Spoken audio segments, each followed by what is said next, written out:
This is another great question. I wish I could answer everybody's questions, but I just don't have time. So I'm trying to pick out the ones where I see the same question kind of asked several times.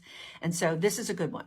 If the police believe that they have probable cause to search your car, meaning they've pulled you over and they've said, oh, I smell marijuana, then yes, it is likely that that search is going to lawfully include the locked glove compartment, anything that's locked in the passenger cavity, the locked trunk, and anything like a locked safe or anything that's in the trunk. Really anywhere that contraband can be found. Through that probable cause, the police are going to be allowed to search it. Now, remember, the police can arrive at probable cause more than one way. I smell marijuana is just a very common way. They could also possibly search a car through a search warrant or through some consent. So lots of different scenarios. But sticking with that I smell marijuana scenario, yes, they're going to be able to likely search all of the car and the locked containers.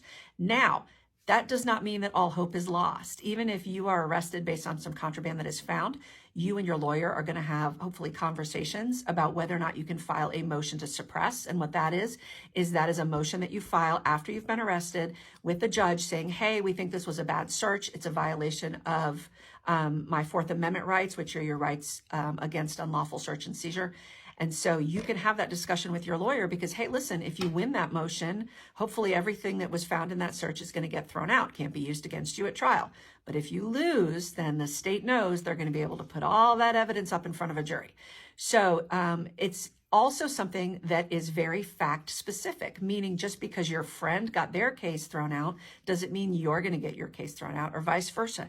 The facts are so important in these cases because one little comment or one little movement could make all the difference in what's lawful and what's not lawful. The other good thing is if you're in a situation where you and your lawyer think, well, maybe we can win this motion to suppress, but maybe we can't, and the state is thinking the same thing, that is a really good place for negotiation because once that motion to suppress has been ruled on, one party is going to be really, really happy and ready to go to trial. And so that beforehand is a great place, like I said, for negotiation. I had a client that had a locked safe in his trunk that was searched through a warrantless search.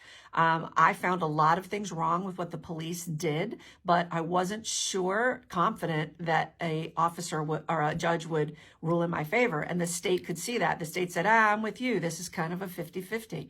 And so we ended up being able to negotiate a probation sentence. And on a trafficking charge, that is huge. So my client was really happy to be able to walk away with probation in that circumstance. So always talk to your lawyer. And just because a search happened, hope is not lost.